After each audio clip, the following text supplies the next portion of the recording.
காலையிலேயே எங்க அக்கா வந்து ஃப்ரெஷ்ஷா ஏபிசி ஜூஸ் பண்ணியிருக்கா.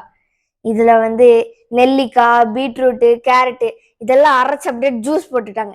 இது நல்லா ஸ்ட்ரென்த்தும் பண்ணும், ரத்தமும் நல்லா உடம்புல ஊறும். இந்தா குடி. எப்படி ஏபிசி ஜூஸ்ன்னு சொல்ற? உனக்கு இங்கிலீஷ் தெரியாதுன்னு எனக்கும் தெரியும், அவங்க பாக்குறவங்களுக்கு தெரியும், அதனால கம்மு குடி. பச்சை டேஸ்ட் வருது. கம்மு குடிக்கிறியா? ஒன்னும் ஆயிடாது, உங்க அக்கா பண்ணது வேற. ஆமா, கம்முனு குடி. உனக்கு விஷத்தை கண்டு குடுக்குறாங்க, ஏதாவது ஆயிருமோன்னு. புளிக்குது. ஆமா, உனக்கு இனிப்பாவே எல்லாத்தையும் கொடுப்பாங்க. கம்முனு குடிக்கிறியா? எனக்கு என் பாடி ஆல்ரெடி இந்த மாதிரி வீக். ஆமா, நான் அடிச்சேன்னா 1.5 டன் வெயிட். வலிக்குதா? உனக்கு தான் வலிக்கும். நான் எனக்கு வலிக்காதுன்னு சொல்லவே இல்லையே. நான் ஒரு அடி அடிச்சா 100 அடிக்கு சமம். மத்தியானம் ஸ்கூலுக்கு என்ன லஞ்ச் கொடுத்துருக்காங்கன்னா, கொண்டக்கடலை என்னது குழம்பு.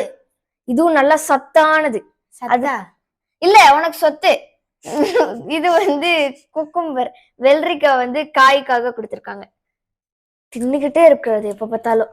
குடி என்கிட்ட. இது வந்து எங்க அம்மா நேற்று நைட்டு ஊற வச்சிருந்தாங்க கடலை சாப்பிட்றதுக்காக. இது வந்து குழம்புல இருக்கிற கடலை சாப்பிட்றத விட சத்தானதாம்மா. நம்ம வெறுமை சாப்பிட்டேன். வாயத்தர பல்லு வழிக்கு சொல்ல. நான் இவ்வளவு வெயிட் போட்டா ஸ்ட்ரென்த் ஆயிட்டேன். டிஷும் வலிக்கவே இல்லை. நான் அடிச்சேன்னா நான் சொன்னேன்ல, தாங்க மாட்டேன்.